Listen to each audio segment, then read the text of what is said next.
Good afternoon and welcome to this webinar about the discussions around proposals for the voice. I'm Dan Bourchier and it's great to be with you facilitating this discussion with the two people that have been leading the charge of having a tremendous amount of conversations across the nation about what that voice may look like before you get to have your chance to have your say, which is exactly where we're leading now. To begin today, I want to acknowledge the Ngunnawal traditional owners and custodians of this land. I particularly want to thank them for sharing of their stories, their custodianship, their song lines around this important land. And wherever you're joining us from around the nation, I want to pay tribute to your elders and your custodians. And thank you for the continued work that's being done in managing land and culture. Because, of course, all of these discussions tie in with where we're going to the future. What sort of Australia do we want to look like and how exactly do we get there?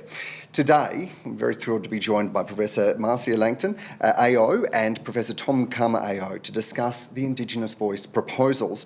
As the Senior Advisory Group co-chairs, they worked with the local and regional design group and the National Co-Design Group to develop the Indigenous Voice proposals that have now been out in the public for some weeks.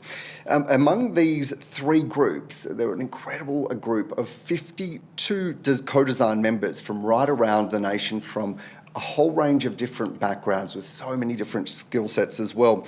And you might have heard that earlier this month the interim report was released and that detailed those proposals, local and regional voices and a national voice, and it is a huge document that goes into detail about where we've come from with a sense perhaps of where we're going. Today's webinar is going to be centred on the detail of these proposals and how you can get involved, how you can have your say and provide feedback and also lead part of the conversation into the future. And this is going to be the first of a series of webinars that look at the detail of these proposals and what exactly these would mean day to day. Introducing our panel that I'm very thrilled to be joined by is Professor Marcia Langton AO, a descendant of the Imam people, and was born and raised in Queensland. She's an anthropologist, geographer, public intellectual.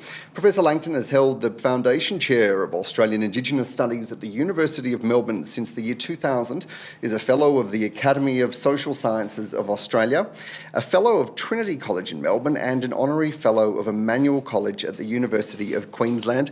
G'day, great to have you along. Thank you, Dan. Thank you to everybody for attending today.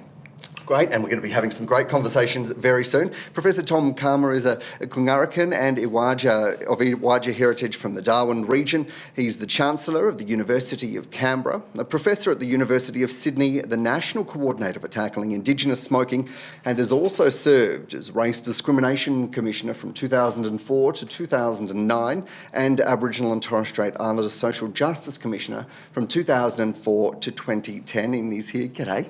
G'day Dan and hi listeners and viewers. Good to have you along. Now, the way that this is going to work today is I'm going to ask Marcia and Tom a number of questions as part of today's webinar to look at the details of the proposals and also unpacking a bit what's in the interim report. You'll also have a chance to ask your questions, and I'd like to get those from you as we run towards the end of the session. We're putting those to both the professors to have a look at in a bit more depth as well. You can ask those questions by clicking on the Q&A box on the dashboard at the bottom of your screen. Questions can be asked directly there, and we'll come to those shortly. And to see questions that have previously been asked, just open the Q&A box to view them. Now, I'm told that there are more than 500 people joining us today from right around the nation, and I'm sure that you, like me, have got lots of questions to ask.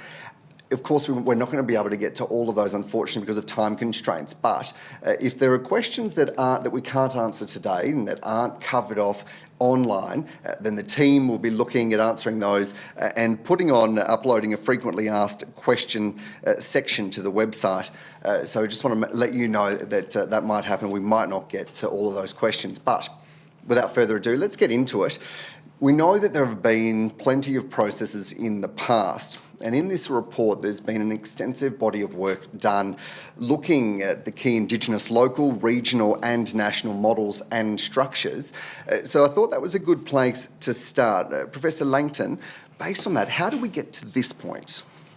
Well, we did a comprehensive survey of our history in this regard and also what exists today. And from page 194 onwards, there's a very detailed appendix which sets out the history of representative and advisory bodies, both independently organised by Aboriginal and Torres Strait Islander people themselves, and also those bodies that were appointed by government. So there's a long history, as you know, and also we did a scan of all the existing bodies, and there's a very long list of them at the back. And that's a very important list because our recommendations rest in a very key way on those existing bodies because of our recommendations on what the local and regional decision-making bodies would look like. And as you know, there's a number of options. And then, of course, how the local and regional voices determine the national voice. There are options. And so, and in our terms of reference, it's very clear that we're not to in any way take away the existing powers and responsibilities of any of those existing groups. And so what we've done is built them into some of our core options. So I can say more about that, but just as an introductory statement, I think that explains some of the detail in answer to your question. But there is a lot of detail, and I encourage people to read the report. Yeah. And I want to pick up on one point there, Professor Calma, about looking at what's been done, I guess, and how that can inform what happens next. Why was that important? I think it's very important because we know that some bodies have had a number of years of life, and others very short. And so what we've also seen over the time is that there's been varying responses by governments to the way that they relate to Indigenous bodies. But what we know is that at this stage there isn't any single body who can talk to the Parliament and let them know about the views of Aboriginal and Torres Strait Islander people. And that's really been one of the key prompters about what we wanted to do, was to create a structure that had some capacity to be able to influence policies and programs that impact on us as Aboriginal and Torres Strait Islander people. Professor Langton, I guess to play devil's advocate a bit, why do we need an Indigenous voice?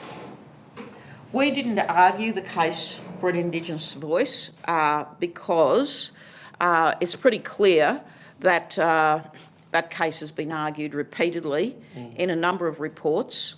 So Tom's report as Aboriginal and Torres Strait Islander Social Justice Commissioner, Our Future in Our Hands, 2009. Then also before that there was the Building a Sustainable National Representative Body report in 2008, and I believe you led that as well. The 2017 final report of the Referendum Council, and the Joint Select Committee on the constitutional recognition and other matters. That made a very clear recommendation. So, their recommendation was that the government establish a group like ours to co-design an Indigenous voice. So I'll just read that recommendation from the Joint Select Committee that followed the call for an Indigenous voice in the Uluru Statement from the Heart. In order to achieve a design for the voice that best suits the needs and aspirations of Aboriginal and Torres Strait Islander peoples, the committee recommends that the Australian Government initiate a process of co-design with Aboriginal and Torres Strait Islander peoples, and this should consider national, regional and local elements of the voice and how they interconnect. We have an interconnections chapter. be conducted by a group comprising a majority of Aboriginal and Torres Strait Islander peoples and officials or appointees of the Australian Government. And our 52 members reflect that recommendation. And in addition, there are many others who are not from government, non-Indigenous Australians from several walks of life.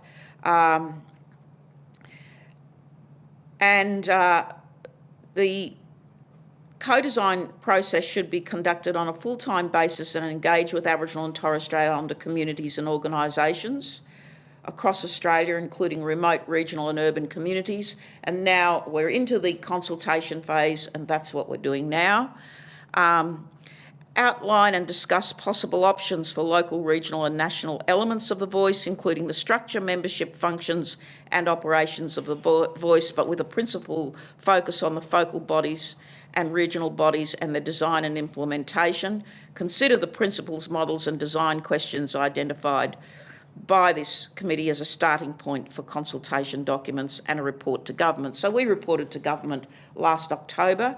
The government released our report, I think it was on the 9th of January. And immediately opened consultations for a 4-month period. Of course, written submissions close on March 31, but our consultations will continue.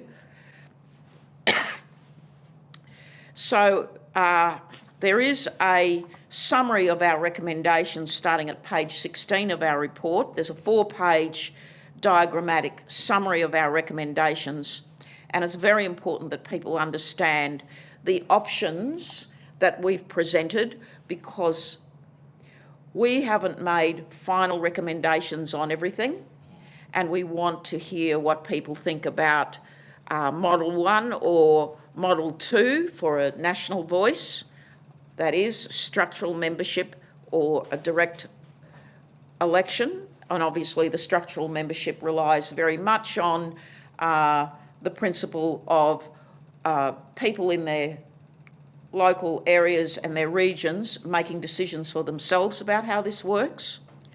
And then there are options for the national voice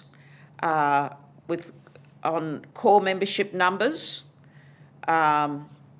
So there are 2 options, a total of 18 members or a total of 16 members. So in the first option, you'd have the states and the Northern Territory, 2 members of different gender per jurisdiction. The ACT and Torres Strait Islands, 2 members of different gender per jurisdiction. And there's some debate about, the populations and representations. So then the second option is a total of 16 members, 2 members from the states and the Northern Territory, and 1 member per jurisdiction from the ACT and the Torres Strait Islanders, with rotating gender of members. Or appointment of members, maximum of 2 appointed members from states and territories, or B, no appointments. So we've left all of the options open for people to give us feedback, which they can do either via a written submission or by filling out the survey form. And in addition, we will be consulting face-to-face to the greatest extent possible. I think we have about 60 meetings planned across the country. No mean feat in these unusual COVID-19 times, as we're seeing more and more outbreaks every day. Professor Calma, I wonder if you might want to weigh in on that, about the importance or what the need is for Indigenous voice. Yeah, look, I think the key thing is that we don't have a voice in a meaningful way at the moment to impact on or to inform governments and work with governments and bureaucrats and the Parliament to be able to implement policies, particularly or legislation that is going to be successful. Too often in the past we've had bureaucrats or government ministers determine a policy and then implement it to find out that it's not successful, and of course it's the Aboriginal and Torres Strait Islander community who gets blamed for it.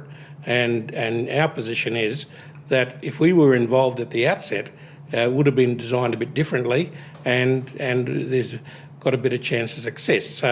So I guess this is looking at options to both get a voice to the Parliament and to government at the national level on Commonwealth matters, or matters that impact across the board on Aboriginal and Torres Strait Islander people, but also to create a mechanism at the local and regional level to be able to combine efforts, so that what's happening is that at the moment we've got many individual organisations who some may be able to get access to a minister and guide policy development, but by and large, that opportunity is not there, with the exception of, I guess, two that we cite in the report.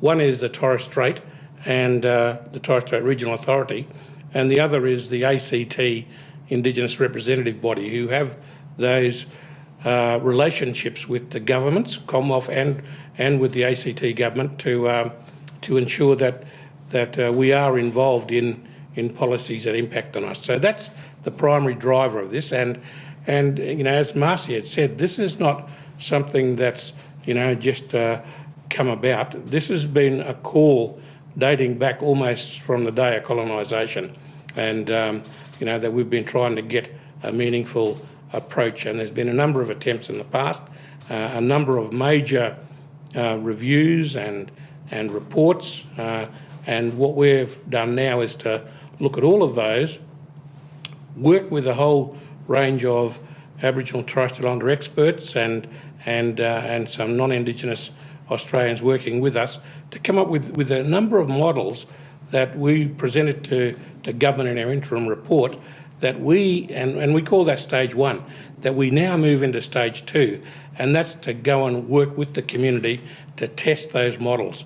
And that's really important, and why it's so important for everybody who's online today and other Australians to really have a close look at what we're proposing, tell us if it works or it doesn't work, and so that by the end of the day, by the time we get our final report done, it will reflect something that's going to work.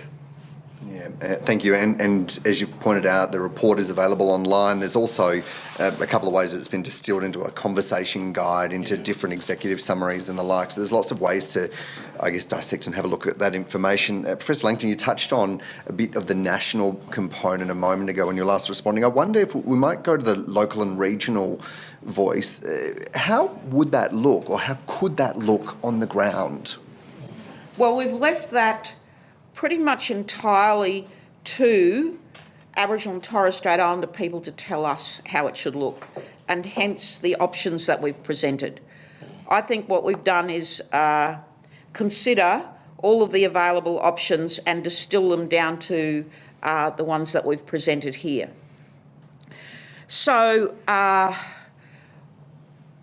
it might be the case that an area already has an assembly. Victoria, for instance, has its treaty assembly.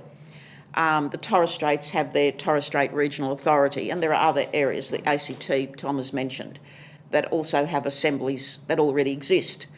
Other areas might also want to develop a local or regional assembly in order to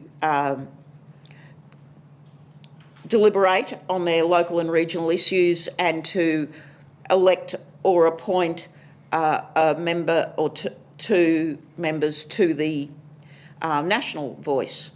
So that will look very different from place to place. So we've recognised that there's no one size fits all, and that people will have to make up their own minds about how they want to organise themselves locally.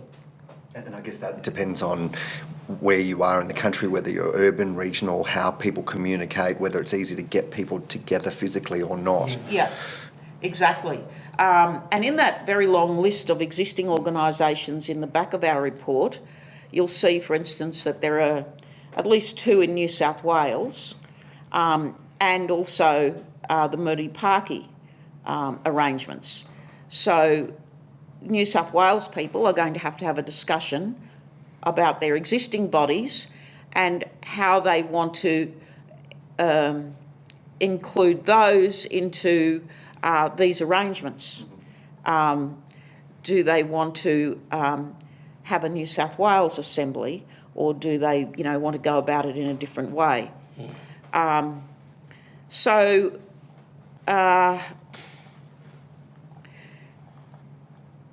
We've also, I think, considered, details like member terms, 4-year terms, with staggered terms, with half the membership changing every 2 years, a limit of 2 consecutive terms, or a 3-year fixed term and a limit of 2 consecutive terms.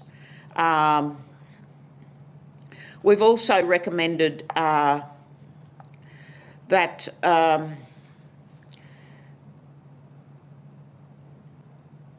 the national body will engage with local and regional voices and state assemblies where they exist for community input into policy development, provide feedback to local and regional on how advice has been used, and the local and regional arrangements will advise on systemic issues associated with national policies and programs, and local and regional input and advice on national policies and programs and matters of national importance. And later in the report we go into some detail about that. I think there's a lot to consider in this report, and so we've mentioned, for instance, the Aboriginal and Torres Strait Islander local councils in Queensland and the Northern Territory, and we hope to consult with them in some fashion to hear what they have to say about how they can have a greater say in public policy, programs, service delivery affecting their lives, and how they want to determine their regional governance structures and be established as local and regional voices in this design. We also want we've also advised here in the report that the local and regional groups will advise state and territory governments.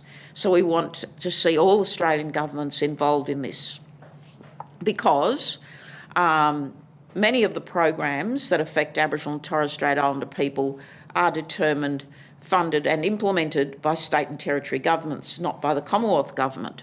The Commonwealth Government does have some responsibilities, but it doesn't have all the responsibility. And so the local and regional bodies, we hope, would have very strong relationships with their state and territory governments. We want to see shared decision-making, advice to governments and others, national engagement. But what is out of scope for what we're recommending is administration of programs and funding. So we very strongly recommend that the national voice and the local and regional voices are not responsible for programs and funding, but have shared decision-making with governments. Why is that important about the funding point that you make? Well, if you look back at the history of the organisations, and there have been many in our history, it was a mistake to have all of the funding for Aboriginal and Torres Strait Islander affairs in the first instance placed with ATSIC, because then over time, parts of that arrangement were taken away and handed over to, say, for instance, health or education also, and it caused too much conflict. And it didn't really work. It wasn't an efficient way. and now we completely understand, thank you, that a great deal of the budget of the money that funds Aboriginal and Torres Strait Islander matters does not come solely from the Indigenous Affairs portfolio at the Commonwealth level, but comes rather from other departments such as education and health or environment, and also from state and territory governments. So it doesn't make any sense anymore to have this body and its parts responsible for funding and program delivery, because we've reached the stage where we need shared decision making and collaboration. Professor Calma, I wonder if you might want to pick up on the working with all levels and layers of government, why that's important, but also, I guess, the challenge of getting the model right wherever you are in the country. Yeah, thanks, Dan. And I think Marcia covered off on a lot of this, but I think the other one level of government is with local government, which is really important. And so they've been party to some of the discussions that we've had with state and territory governments. This is where one of our real big challenges is going to be, is how do we ensure that there is a structure in place that does allow the voice to and the coordination to take place. I guess we really highlighted how the Torres Strait Regional Authority and the ACT Indigenous Representative Body can work and work very collaboratively and importantly be able to guide the way policies and programs work. Now, that may work in some jurisdictions that may be a bit smaller, but how do we do it in the bigger ones, which is our challenge, and that's why we've not been prescriptive, as Marcia mentioned. There's flexibility in the number of regions and how those regions interact. We've been buoyed by the way National Cabinet has come together and are working together, and that's the state and territories as well as the federal government. If some of that can be extended down to the local and regional level, that'll be good. But that's a job for Minister Wyatt to be able to take carriage of, and we really would welcome submissions from state and territory governments as to whether they think it can work or not. We've had as part of this process, a senior officials group, which comprises senior people from each of the states and territories and the local government association. So they haven't had a say, but they've been monitoring and providing some feedback as we're going along. So we're pretty confident that we're not too far out in all of this, and that but there is still a way to go, which is important. But I think the other really important recognition is that our group had over 70 meetings, 52 members, both as the local and regional co-design, which is one group, and the national co-design. Plus we had a linkages group, which drew from both those groups to see that things were coordinated and that they would work. So that's important, and we believe that it'll be there. But paramount to the success of this has been the principles that we developed at the very outset to guide the way that we were going to conduct our business. And they're really important principles for all of us to consider. Empowerment, inclusive participation, cultural leadership, community-led design, non-duplication and links with existing bodies, respectful long-term partnerships, which are important, transparency and accountability, capacity-driven and data and evidence-based decision-making. So it's really important that we all understand those principles, because I think that's what collectively we believe should be the way forward for all of Aboriginal Trust and Honour Affairs and the way that we go about our business. And so, we'd welcome any challenges to those principles that people might have, because at the end of the day, after we go through the consultation process, we will develop the final report that'll go to government. So we need that report to be as robust as possible, and we can get rid of some of those kinks or what we might think might or might not work, so that we've got something for government to seriously consider, and then to take to their parliamentary colleagues for implementation. And I guess that's what's driving this whole consultation process right now, about having these very conversations that we're having. There are more questions about local and regional. I'm conscious, though, that we are going to run up against the clock, so there's plenty more to read. But I wonder if, to kind of move us to the next point, Professor Langton, The bridge between local, regional and national is one that is difficult. I think pre-COVID states and territories would say that, and most others would agree. Have you looked at the way to connect those two bodies as a part of this report? Indeed we have. But I just want to say first, I don't think it's as difficult as it looks. Look, there will be teething problems, and we've discussed that, and so we know that there will be transitional arrangements that develop over time, and we've mentioned that very explicitly even in the summary. During the last year, we've come up against a worldwide pandemic, the COVID-19 pandemic, and the first worldwide pandemic since the Spanish flu in 1918. There have been other health threats such as H1N1, SARS and so on. But it has to be said, and I've been communicating with Fiona Stanley about this, that the Australian Indigenous response to the COVID-19 pandemic has been the most successful response in the world for Indigenous people, and probably the most successful response of all. And so why did we have so few deaths in our community and so few positive cases?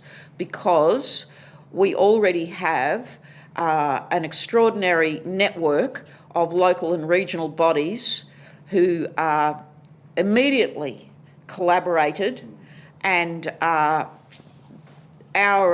health sector put into place a plan, and they had already developed plans during the H1N1 epidemic and were, very quick to respond with a national plan for this pandemic, and also they set up a national advisory body with experts from our Indigenous health sector, and everybody collaborated through communications, through all of the social distancing and other behaviours, wearing masks and so on. Areas closed their borders, Aboriginal land was closed off, and the response has been brilliant, and hence the most successful response probably in the world. I've talked to Fiona and she thinks so too, and so do a number of our other experts agree. So we can do this. So we're proposing that there be between 25 and 35 regions, and here we need to hear from people. What's the number of regions? Once the number is finalised after stage 2, there's these consultations, a breakdown will be provided for each state and territory. Communities and governments in each state and territory would then work together to determine the detail of the regions in their jurisdictions based on agreed parameters and guidance.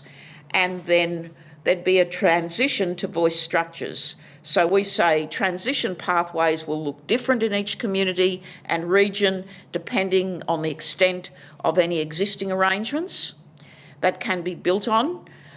Where limited or no similar arrangements exist, and there are some areas in Australia where there are none of these arrangements, we hope that transitional groups will emerge with a broad range of stakeholders and design their voice arrangements, and we've gone into further detail on that. So we have given guidance on the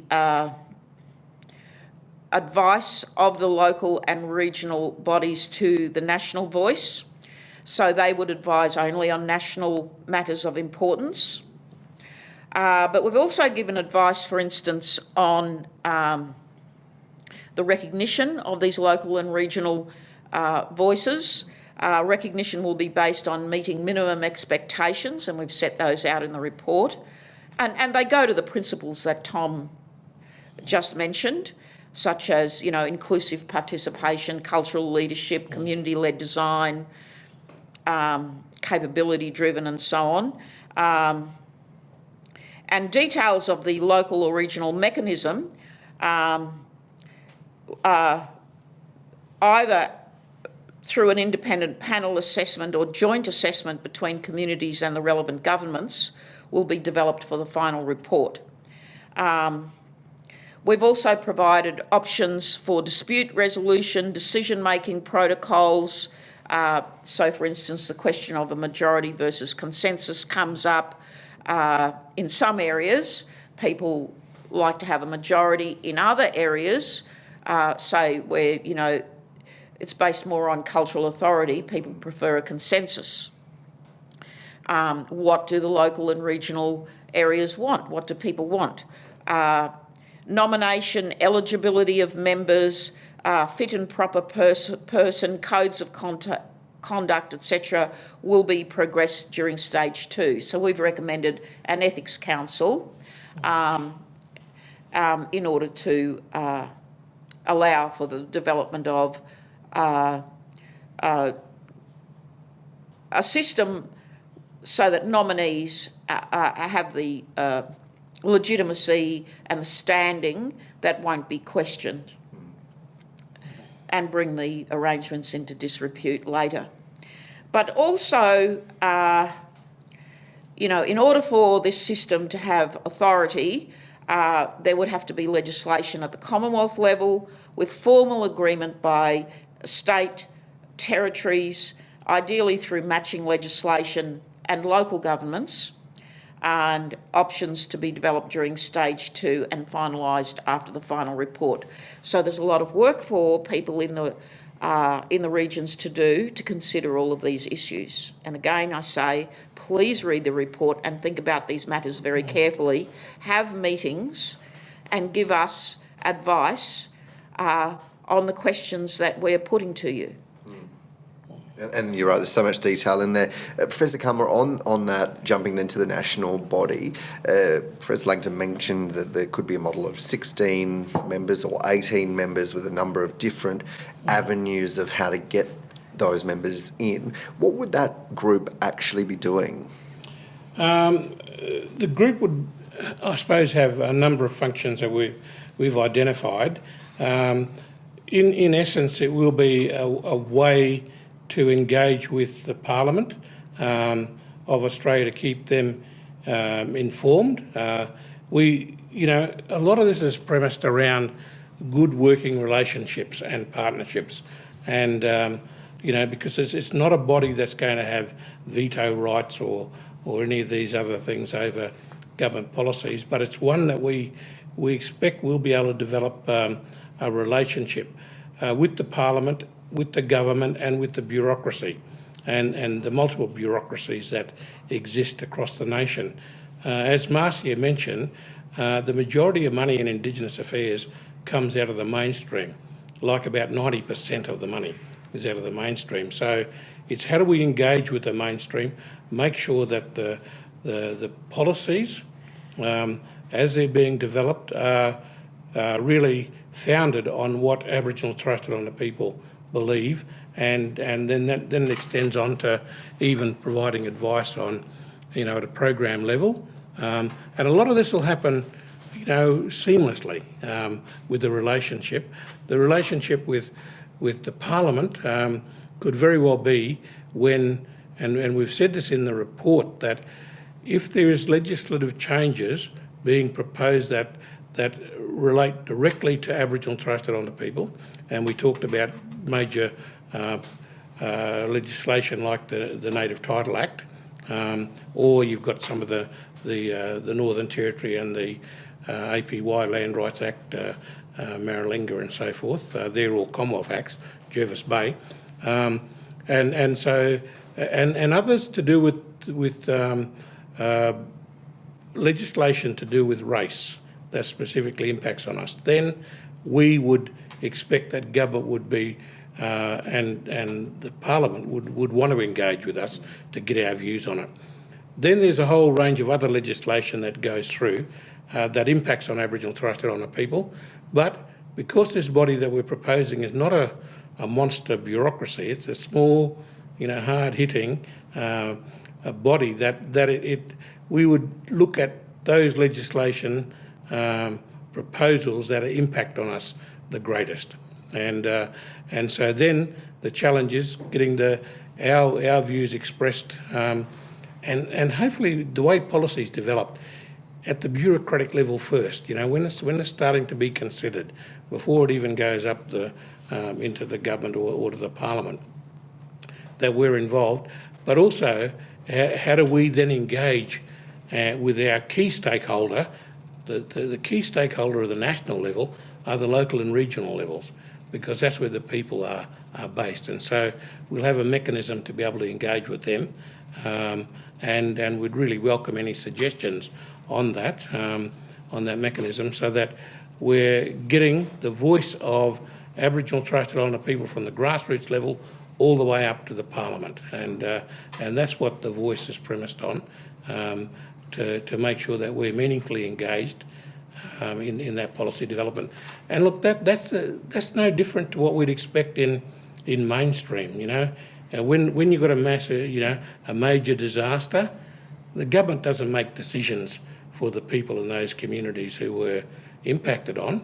They might make some, but they won't go and redevelop a community without engaging with that community. That's exactly what we're asking governments to do for us. Instead of what's happened in the past is that they've determined too often, what's best for us, and we're trying to turn that around.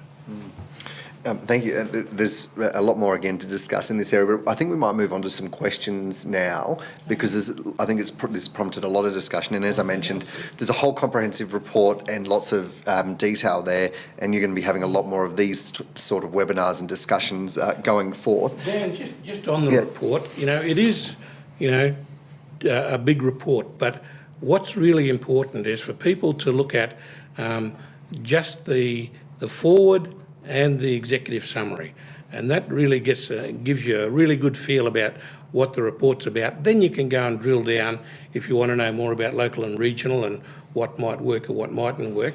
But also on the website there's a whole range of FAQs, frequently asked questions and answers, and and the various documents that we've mentioned. So don't get daunted over a big report. But I think the other really important message is don't go off on a tangent that doesn't address what we've asked in the report, because we're not going to get too many shots at doing this.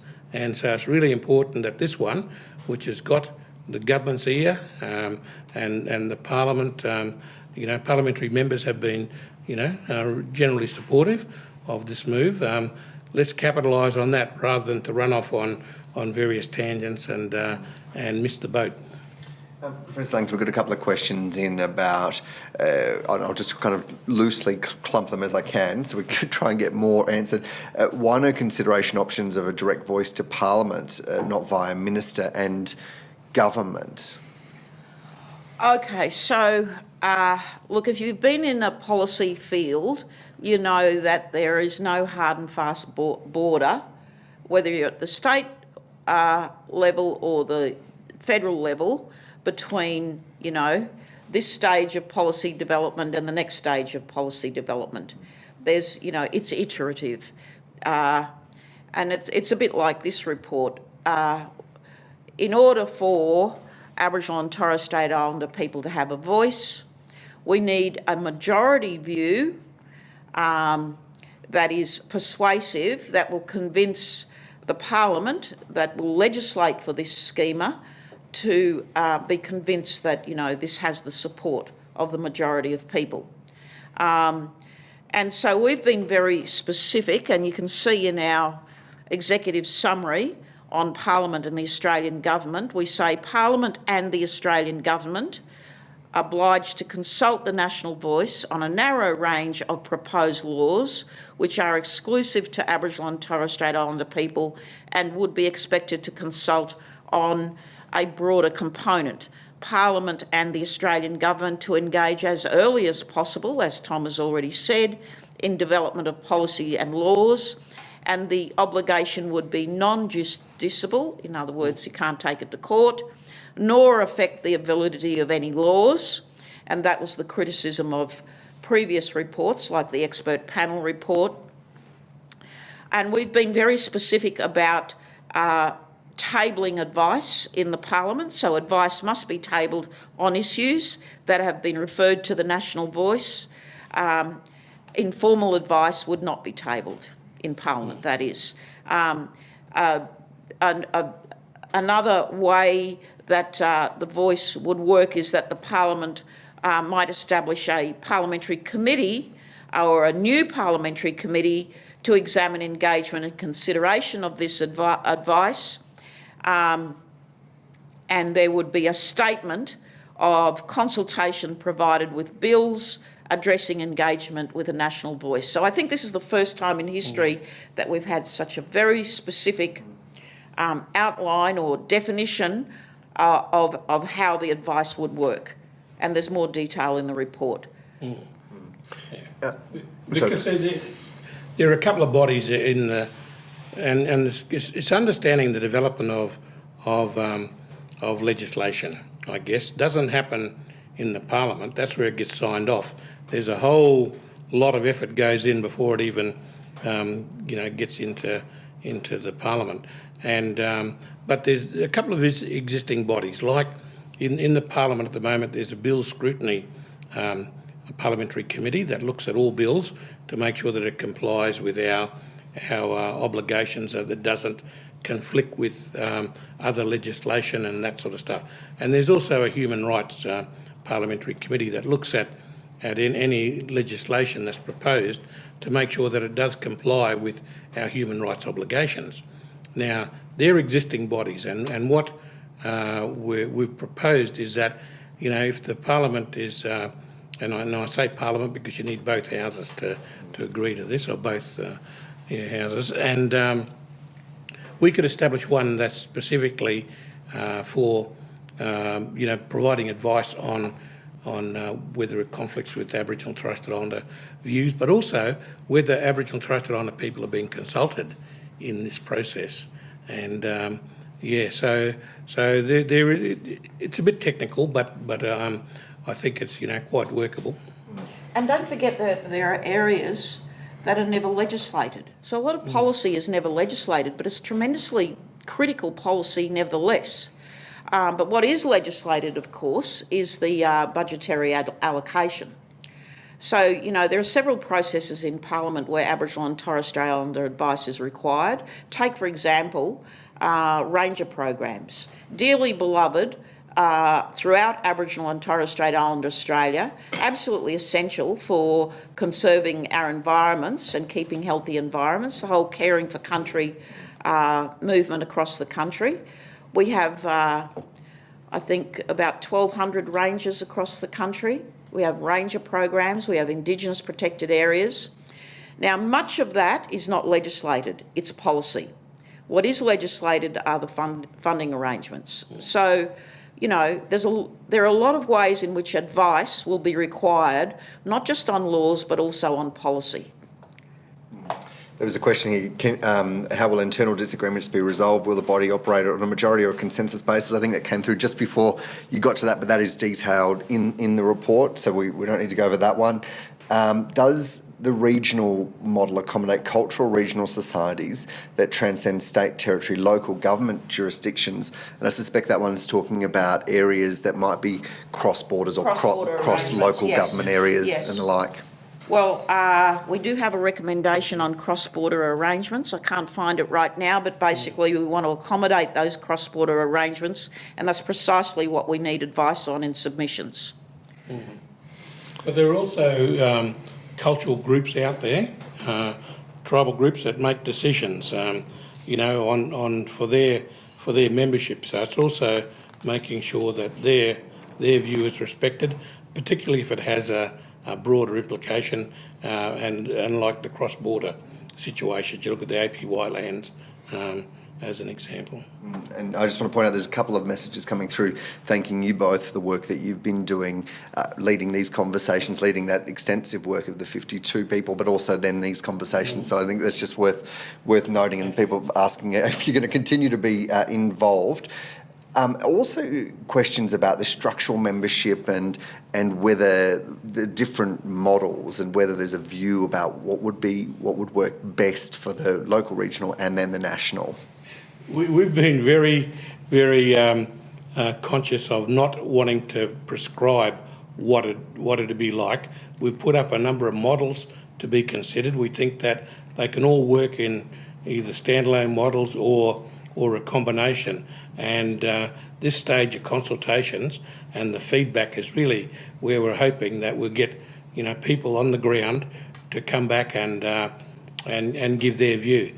Not diminishing the sort of inputs that we've had from, the 52 members of our committee, which are very broad across the nation, people working at the grassroots level, at policy levels and so forth. That's why I think the report is so rich in the experiences, and it's very contemporary of what's existing now, and it takes into consideration some of the big developments like the treaty body discussions or the treaties that are under consideration in quite a number of states and territories at the moment. So, but you remember back when I talked about the principles, what this is not about is duplicating current effort or undermining existing bodies. It's how do we work together.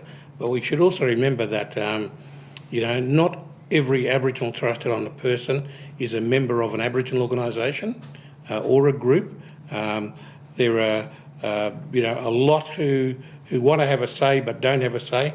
There's groups like, I think it's around about 2,500, Aboriginal Torres Strait Islander entrepreneurs out there that are registered with Supply Nation. How do they have a view? They're major contributors to the development of Aboriginal Torres Strait Islander affairs. How do we get their sort of views considered in all of this? So, we've been non-prescriptive. We've offered a number of options for people to consider, and we really welcome feedback on whether there's, particularly if there's any problems anybody sees with the way those arrangements might be put in place. But that's really what it is. Professor Langton, a message has come in from Elizabeth. I understand that the proposed Indigenous Voice will be advisory only. I'm an Indigenous member of the City of Parramatta Aboriginal and Torres Strait Islander Advisory Council. Would the proposed local Indigenous Voice provide statutory empowerment to the members of the committee, and so that what they decide on a recommendation is listened to, taken seriously and implemented in constructive policy reform at a local level? And Elizabeth goes on, at the moment, our advice re the long-term objections to the excessive incarceration of Aboriginal children in Western Sydney is seldom responded to and is often ignored. And I guess this goes to the point about people being asked to give a view and then it not listened to. Yeah, okay, so that's a very good question, and I guess that's what most people are worried about.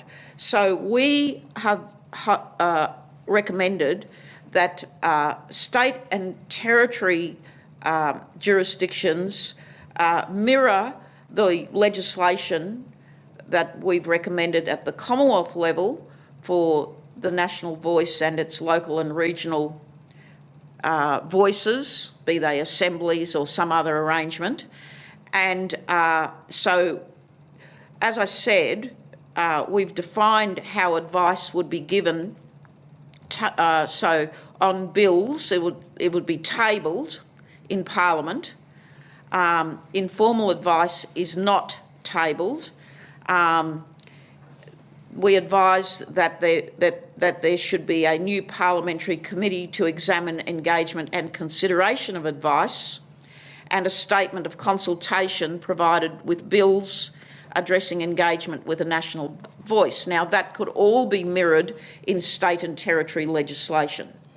And so if the states and territories introduce legislation to reflect this arrangement, that would give local voices such as Elizabeth's the opportunity to formalise advice. and have it tabled in their respective parliaments. So I guess it becomes then in that aspect a bit of a check and balance or value add on to what the decision that they might have already made or be advocating for.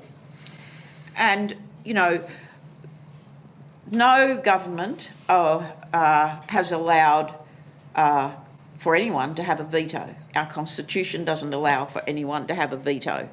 So the Parliament is advised in many ways, and so we've proposed this set of arrangements for Aboriginal and Torres Strait Islander advice, and we've used the word obliged because I think that reflects the way that our governmental system works, and there was a majority agreement on that issue amongst our 52 members who considered Elizabeth's question very carefully. And I might open this one up to both of you, but there's some questions around the funding of the bodies, the regional, local, and I guess that goes then to the infrastructure and the like, to whether or not, if you're a member of it, it's a full-time wage and that sort of thing. How have you thought about that myriad of questions, Professor Calma, which are not easy? They're not easy, and we didn't go specifically looking at that. Okay. Only because that would just take it away from the main game, and that is to establish a structure. In our final report to government, we will be, making some suggestions or recommendations as to how people who participate might be, funded and supported. But at this stage, we haven't gone down the specifics of that. But I think it's, I guess this is a process that's going to rely a lot on goodwill and relationships. We've articulated what we believe are the key principles of engagement, and we expect that, they wouldn't be things that government would be opposed to, in relation to that, and they could be, advanced for government to consider. But overall, I think the key game for us is to say we've proposed some models. We think they could all work.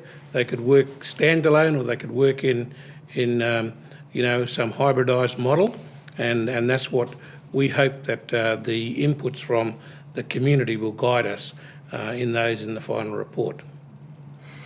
So we have said at page 158, not only must the foundations be right, there must also be appropriate support for the Indigenous voice to respond. Now, budgetary implications were not in our terms of reference, but nevertheless, because there was a majority view, this is at page 158 of our report. The budgetary implications for establishing and operating the Indigenous voice in the current fiscal environment are a challenge. The co-design groups have considered this in the design of the proposals to ensure they are workable and sustainable. So that's all set out in Chapter 4. And so funding has been a recurring issue for historical representative bodies. The expectation of appropriate funding from the Australian Government will be a particularly important and sensitive consideration in establishing the voice. And of course, the effectiveness of the voice and trust, relationship building, trust will depend on, the government attending to these budgetary implications in a reasonable way.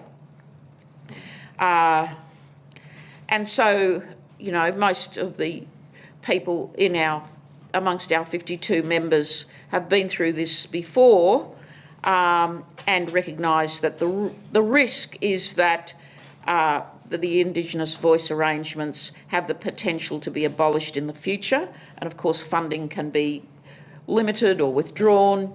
So legislation is one mechanism that would be required to support any model. We're not permitted to make explicit recommendations on funding, but we're very clear that trust in the voice, the trust of the people in the voice to be effective, will depend on its sustainability. And all those things become interlinked. And a couple of questions asking where to get the report. You can go to the website voice.niaa.gov.au, and some asking where to get a hard copy, and I think you can get in touch. There's some details on the website, or also emailing co-design.voice@niaa.gov.au. Just on the process, I guess, from here, because we are up against the clock. In fact, we've gone over already, so I'm going to have to be making this quick. Submissions close to the interim report on the 31st of March, but the consultations will continue until the 9th of May. So I guess if you've got something you want to say about aspects, get it in now, and then you'll continue those conversations. What happens after that? Well, then we meet again and write a final report to government based on the consultations. And we'll be taking into consideration what's already coming in through the submissions. To date, we've already received 140 submissions, which is fantastic. Some are much more comprehensive than others. Do you want comprehensive? More. Look, the key thing is, I mentioned about tangents. Address what's being asked in the report. It's a given that there's a whole lot of other issues like constitutional recognition and so forth that people want to express. This is not the place to do that if you want to be heard. If you want to have a meaningful say in the structure of the voice, this is where you do it. If you want to talk to your local member or directly to government or bureaucracy about constitutional recognition and enshrinement, do so, but don't lose the opportunity by clouding what we've asked for in this report, because that's going to be the most meaningful input. And, where people have... the other point too, the consultation, the second part of the consultations is not only the face-to-face in those 60 communities, but there's an online survey, and that anybody can go in and look at that.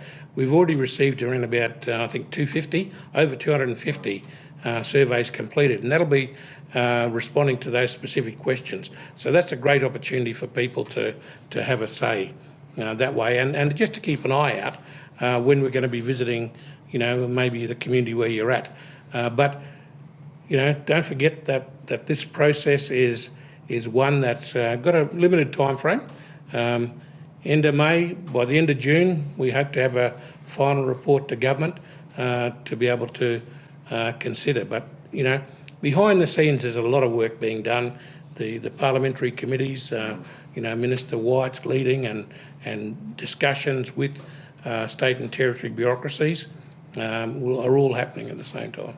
Professor Langton, have you got some final words that you want to share along that line of getting involved now?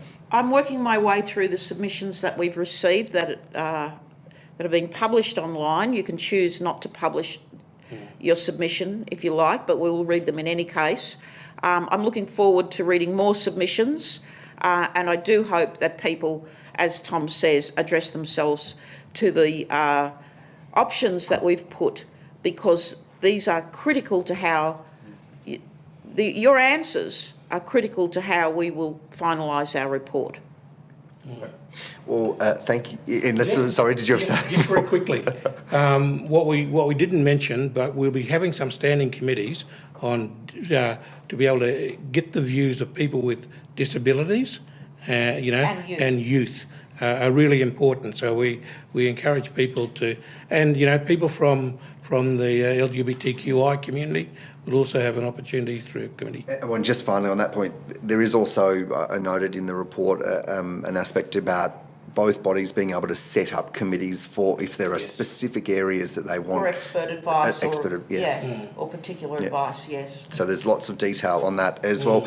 Look, I want to thank you both for all the work you've done, but for joining me today and talking through, as some of the comments have come through, and I'm really sorry we didn't get to all of your questions today, but talking about the complexity of these models and about what they're trying to achieve. So I know that I'm very grateful for the work you've both done, so thank you. Thank you, Dan, and thanks to everybody for fantastic. coming to this webinar. Yep. And so good to have Professor Marcia Langton, AO, and Professor Tom Calma for being here with us today and talking through these models. As I mentioned earlier, this is just the start of a whole range of conversations over the coming weeks. As I also mentioned, you have until the end of next month, the 31st of March, to get those submissions in. From here, as Professor Calma mentioned, you can go onto the website. There's a survey, there's avenues to be able to download the report, and I understand that if you want a printed copy, that you'll be able to seek a way to get that by getting in touch with the office as well.